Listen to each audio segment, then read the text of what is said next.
Hello everyone, I welcome you back to our channel Path to Pinnacle. So dear students, how are you all?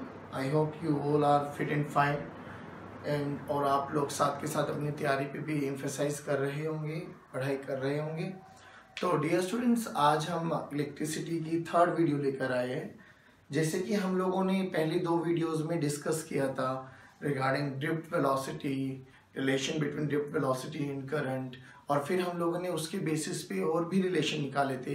वहाँ से हम लोगों ने देखा था कि रेजिस्टेंस का फॉर्मूला क्या आया था, ml/n² tau a, where n is your electron density, tau is your relaxation time, l is your length of the conductor, a is your area of cross section। फिर हम लोगों ने वहाँ से रिलेशन दिखा था v/I must be equals to r, तो हम लोगों ने बोला था यही r होता है। और r का एक और फॉर्मूला देखा था हम लोगों ने, r equals to ρl/a।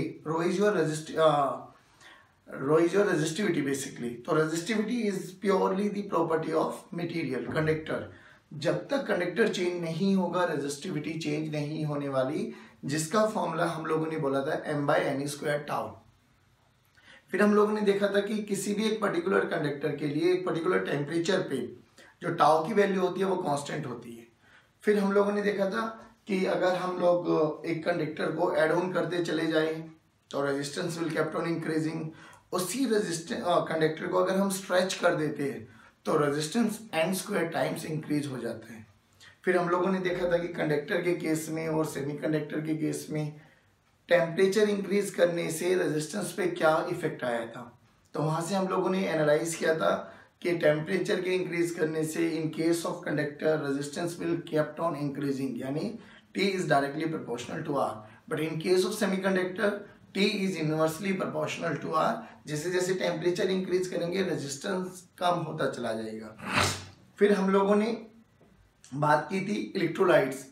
Electrolytes में बेसिकली आयंस होते हैं जो आपके फ्लो ऑफ चार्जेस को, फ्लो ऑफ करंट को भगाते हैं। यानी इलेक्ट्रोलाइट्स में पॉजिटिव भी एंड नेगेटिव भी दोनों ही चार्जेस फ्लो करते हैं। अब जैसे टेम्परेचर को इंक्रीज कर देते हो व्हाट विल हैपन, तो जो इलेक्ट्रोलाइट्स बेसिकली जो लिक्विड्स में जो होते हैं उसमें जो विस्कोसिटी होती है, विस्कोसिटी रिड्यूस हो जाती है, जिसके कारण आयंस को चलने में इजी हो जाता है। Viscosity basically opposition. तो टेम्परेचर के इंक्रीज करने से हमारा विस्कोसिटी कम हुई, अपोजिशन कम मिला, आयंस चलने लगे तो करंट बढ़ गया। यानी इलेक्ट्रोलाइट्स में भी टेम्परेचर बढ़ाने से रेजिस्टेंस कम हो जाता है। फिर आज हम बात करते हैं डियर स्टूडेंट्स कि temperature coefficient of resistance. Temperature coefficient of resistance represented by alpha. ठीक है, तो बेसिकली स्मॉल r जो होता है that is small change in resistance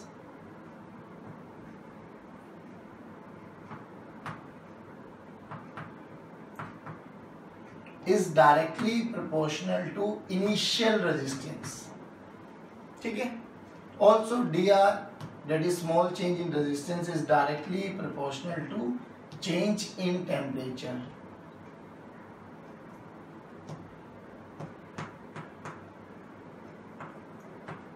दोनों को अगर हम मर्ज करें तो dr is directly proportional to ri into dt।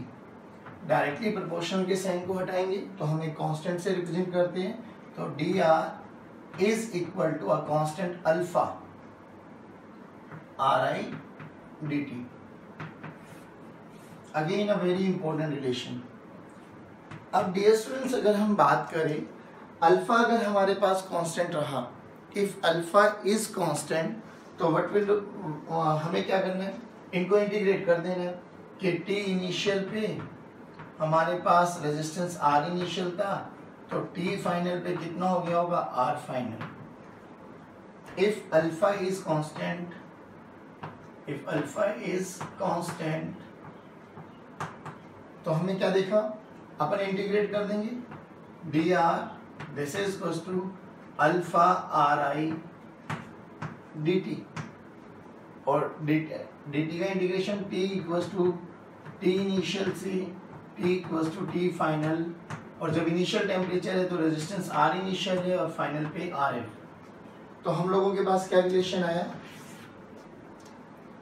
तो R F minus R I this is equals to alpha R I T final minus T initial, ठीक है ना। इफ अल्फा इज कांस्टेंट, अगर अल्फा वेरिएबल होगा तो हम लोगों के पास यही फॉर्मूला बन जाएगा, D R this is equals to R I alpha D T,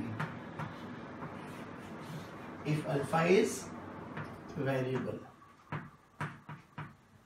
तो हम लोगों ने यही दो चीजें ध्यान रखना है, जो कि 99.9% हमारे पास अल्फा कांस्टेंट के ही न्यूमेरिकल्स आने वाली है, but in case alpha as a function of temperature आ जाए तो हम लोगों को उसको इंटीग्रेट कर लेना है, सिंपल। यहां से हम लोगों के पास अल्फा वेरिएबल में क्वेश्चन आ जाएगा और यहां से हमारे पास अल्फा कांस्टेंट में आ जाएगा। तो now this is R F minus R initial alpha R I into delta T that is change in temperature. इसको मैं अगर इधर लेके चला जाऊं तो R F equal to R I take it as common, तो what will get 1 plus alpha delta T. Now हमें पता है कि टेम्परेचर के बढ़ाने से नीदर इसकी रेजिस्टिविटी चेंज होने वाली है, नॉर इसकी लेंथ, नीदर इसका एरिया ऑफ क्रॉस सेक्शन। तो हम लोग ये भी लिख सकते हैं, तो इसको रेजिस्टिविटी की टर्म्स में लिखिए तो हमें पता है आर का फॉर्मूला होता है रो एल बाई ए। तो इसको अपन लोग rho L by A equal to rho या rho final this is equals to rho initial L by A 1 plus alpha into delta T. लेकिन हमें इतना तो पता है ना भाई कि जैसे जैसे टेम्परेचर को इंक्रीज करेंगे रेजिस्टिविटी भी चेंज होती चली जाएगी, क्योंकि रेजिस्टिविटी का फॉर्मूला क्या था हमारे पास, रेजिस्टिविटी का फॉर्मूला था m by N E square tau, और हम लोगों ने देखा था tau is inversely proportional to temperature. तो बेसिकली कांस्टेंट टेम्परेचर पे रेजिस्टिविटी सेम रहने वाली है ना, बट जैसे जैसे टेम्परेचर चेंज कर देंगे तो रेजिस्टिविटी भी चेंज हो जाएगी। तो हम लोग ये भी एक formula in terms of resistivity भी लिख सकते हैं 1 plus alpha into delta T, ठीक है। तो ये रिलेशन वेरी इंपॉर्टेंट है और हम लोगों को इसी का यूज करके आगे बड़े कॉन्सेप्चुअल पार्ट पे भी जाना है। जैसे कि हम लोग बेसिकली अगर हम बात करें तो ये अल्फा जो है अलग अलग मटेरियल के लिए अलग अलग वैल्यूज आती है। जैसे as we know in case of conductor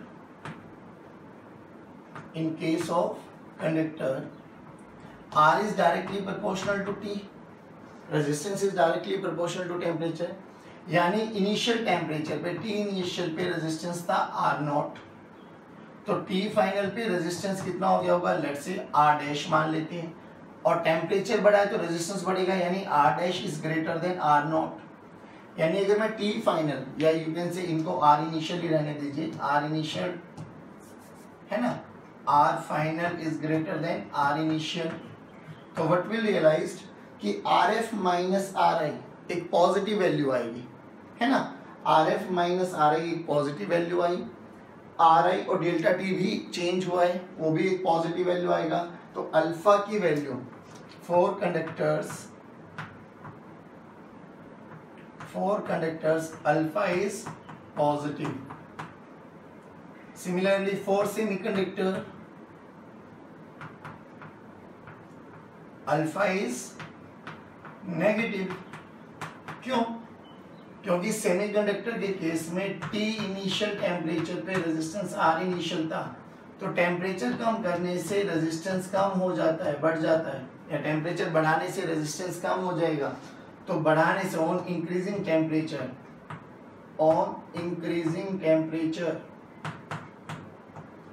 तो व्हाट विल गेट बेटा, RF is less than RI, therefore ये वाली वैल्यू नेगेटिव हो जाएगी और हमारे पास अल्फा की वैल्यू नेगेटिव आ जाएगा, ठीक है। अब हम अगर बात करें कि ठीक है हम लोगों ने देखा कंडक्टर्स के लिए अल्फा की वैल्यू पॉजिटिव होती है, सेमीकंडक्टर्स के लिए अल्फा की वैल्यू नेगेटिव होती है, एक हमारे पास अलॉयज होती है। अलॉयज को हम लोग यूज करते हैं फॉर मेकिंग स्टैंडर्ड रेजिस्टर्स, जो कि हमने देखा अभी तक कि रेजिस्टेंस फ्लक्चुएट करता है जैसे जैसे हम लोग टेम्परेचर को कम या ज़्यादा करते हैं। सोचो अगर हम लोगों ने एक पर्टिकुलर कोई भी एक डिवाइस बनाई, लेट्स से सर्दियों के मौसम में बनाई, टेम्परेचर था 16 डिग्री, तो 16 डिग्री पे जब हम लोग उस डिवाइस को मैन्युफैक्चर कर रहे थे तो उसका कोई ना कोई टेम्परेचर रहा होगा, लेट्स से आर। फिर वही अगर हम जून में उस मशीन को यूज़ करें, उसी डिवाइस को यूज़ करें, तो जून में टेम्परेचर चला जाता है नियर अबाउट 50 डिग्री सेल्सियस। एक मशीन हम लोगों ने T16 डिग्री पे बनाई, उसका रेजिस्टेंस था आर। फिर वही मशीन को हम लोगों ने जून में यूज़ किया जिसका टेम्परेचर 50 डिग्री सेल्सियस हो गया, तो रेजिस्टेंस बढ़ गया होगा, लेट्स से आर डैश। तो क्या वो मशीन प्रॉपर फंक्शनिंग करेगी? तो आंसर है नहीं, क्योंकि हम लोगों ने बनाते टाइम उसकी जो रेजिस्टेंस की वैल्यू कैप्ट सोचा होगा, हमने उस रेजिस्टेंस की वैल्यू के अकॉर्डिंग उसमें अपनी फंक्शनिंग की होगी, अपने कनेक्शंस वगैरह देखे होंगे, लेकिन वही रेजिस्टेंस की वैल्यू ज़्यादा हो गई, बढ़ गई, एकदम सडनली लार्ज हो गई, तो हमारे फंक्शनिंग करना छोड़ देगी। तो हम बेसिकली किसी भी डिवाइस को बनाने से पहले, डिवाइस को बनाते हैं तो हम लोगों को टेम्परेचर का भी ध्यान रखना पड़ता है।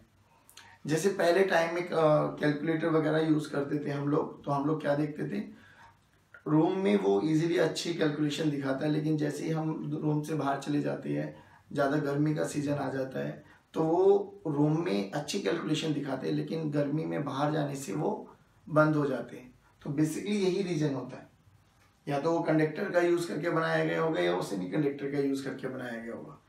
बट अब हम यूज़ करते हैं अलॉयज। अलॉयज बेसिकली क्या है? Alloys is the combination of conductor as well as semiconductor. तो फायदा क्या हुआ? देखो, कंडक्टर के केस में अल्फा की वैल्यू पॉजिटिव, यानी टेम्परेचर के इंक्रीज होने से रेजिस्टेंस बढ़ेगा, लेकिन सेमीकंडक्टर के केस में अल्फा इज नेगेटिव, यानी टेम्परेचर बढ़ने से रेजिस्टेंस कम होगा। तो मैंने एक डिवाइस बनाई ना जिसमें अलॉयज बेसिकली उनको बोलते हैं, हम कंडक्टर और सेमीकंडक्टर का यूज कर रहे हैं। तो कंडक्टर में टेम्परेचर बढ़ने से क्या हुआ? रेजिस्टेंस बढ़ा, लेकिन साथ के साथ सेमीकंडक्टर में क्या हुआ? रेजिस्टेंस कम हो गया। तो बेसिकली जो उसका नेट रेजिस्टेंस था वो सेम ही रहता है, यानी अलॉयज पे टेम्परेचर इज, अलॉयज को हम बोलते हैं टेम्परेचर इंडिपेंडेंट, यानी टेम्परेचर के चेंज होने से अलॉयज के रेजिस्टेंस में वेरिएशन नेग्लिजिबल काउंट होते हैं। तो हम किसी भी डिवाइस को बनाते हुए ये स्टैंडर्ड रेजिस्टर्स यूज करते हैं जिनको हम बोलते हैं अलॉयज। तो अलॉयज बेसिकली क्या होता है? Combination of conductor as well as semiconductor. अब जैसे हमसे एक क्वेश्चन पूछा जाता है कि हमारे पास दो कंडक्टर्स है, ठीक है, area of cross section A, length L, दूसरा भी area of cross section A, length also L, but इसकी रेजिस्टिविटी ρ1 मान ली, टेम्परेचर कोएफिशिएंट α1 मान लिया, इसकी रेजिस्टिविटी ρ2 मान ली और टेम्परेचर कोएफिशिएंट α2 मान लिया। वो कह रहा है कि शो करो ऑन इंक्रीजिंग टेम्परेचर कि इसका resistance is independent of the temperature. चलिए, तो हमने बोला कि अगर temperature resistance will remain constant ना, तो R initial must be equal to R final होना ही चाहिए, तभी हम लोग बोलेंगे कि वो टेम्परेचर पे डिपेंड नहीं करता। अगर टेम्परेचर पे डिपेंड नहीं करता तो आर इनिशियल कितना बेटा? तो R initial as we noted R1 plus R2। R1 कितना है? ρ1 L by A plus ρ2 L by A. Temperature को इंक्रीज करने से क्या हुआ? इसका रेजिस्टेंस में अल्फा का फैक्टर है तो वो वाला चेंज आ गया होगा, ठीक है ना। नाउ आपके पास नया रेजिस्टेंस कितना बना? R you can say R final बोलो, R1 dash plus R2 dash. तो R1 डैश कितना हो गया होगा? R initial 1 plus alpha into delta T. तो आर इनिशियल कितना है हमारे पास? R1 डैश के लिए आर इनिशियल R1 है, 1 प्लस अल्फा 1 उसका temperature coefficient into delta T, plus R2 as it is 1 plus alpha 2 into delta T, ये R final आया, जो कि दोनों सेम है। क्वेश्चन में बोला गया कि हमें शो करना कि it is independent of the temperature variation, तो आर इनिशियल आर फाइनल बराबर आना चाहिए। तो ρ1 L by A plus ρ2 L by A must be equal to R1 initial temperature है, वही इनिशियल रेजिस्टेंस है, ρ1 L by A 1 plus alpha 1 delta T plus ρ2 L by A 1 plus alpha 2 into delta t. So what will get? Rho L by rho L by rho L by rho L by cancel out. So what will get? Rho 1 plus rho 2 must be equals to rho 1 plus rho 1 alpha 1 delta t plus rho 2 plus rho 2 alpha 2 delta t. तो rho 1 rho 2 cancel out, इधर 0 बचा, तो what will get? rho 1 alpha 1 delta t plus rho 2 alpha 2 delta t must be equals to 0. Delta t common ले ले, तो what will get? rho 1 alpha 1 plus rho 2 alpha 2 is equal to 0. Now basically यही alloys होता है। देखो resistivity अलग अलग है, दोनों मटेरियल की अलग अलग लिया हुआ है, एक कंडक्टर एक सेमीकंडक्टर है। अल्फा बढ़ा positive for conductors and negative for semiconductor, तो एक में इंक्रीमेंट होगा रेजिस्टेंस का, एक में डिक्रीमेंट होगा रेजिस्टेंस का, तो total resistance will remain constant. तो आई होप ये टेम्परेचर कोएफिशिएंट वाला कॉन्सेप्ट आपको समझ में आया होगा कि हमने यहाँ से देखा कि आपके पास R final minus R initial that is change in temperature resistance is equal to alpha that is temperature coefficient, R initial into delta T that is change in temperature. Alpha क्या होता है? Temperature coefficient. अब ये अलग अलग material के लिए अलग अलग होता है। फिर हम लोगों ने देखा कंडक्टर के केस में ये अलग होता है, सेमीकंडक्टर के केस में अलग होता है। Now this is very important relation कि rho 1 alpha 1 plus rho 2 alpha 2 must be equals to 0। चलिए, तो आई होप ये सब चीजें आपको समझ में आया होगा। अब नेक्स्ट वीडियो में हम बात करेंगे बेटा KCL एंड KVL के साथ। KCL एंड KVL को हम लोग और ज़्यादा सिंप्लीफाइड वर्जन में लेके आएंगे, जो आप लोगों को किताबों में नहीं मिलता। तो कोशिश करना इन वीडियो को रेगुलर अपडेट्स में देखते रहो। हम भी कोशिश करेंगे जल्दी से जल्दी वीडियोस को अपलोड करते रहे आप लोगों के लिए। स्पेशली ये टाइम निकाल के हम लोग कोशिश करते कि बच्चों तक जितना ज़्यादा से ज़्यादा इन वीडियोस तक इनका सहारा मिले, आप लोगों को मोटिवेशन मिले, आप लोगों को ईजिएस्ट मेथड लगे। तो स्टे ट्यून, पढ़ते रहिए। कोई डाउट्स है तो जैसे आप लोग पूछते आइए, पूछते रहिए कमेंट सेक्शन में। और अगर और भी कोई स्पेशल रिकमेंडेशन है आप लोगों की वीडियो बनाने की रिगार्डिंग, तो वो भी हमें बताइए। हम लोग एज सुन एज पॉसिबल उस पर्टिकुलर टॉपिक पे भी वीडियो आप लोगों तक पहुंचाएंगे।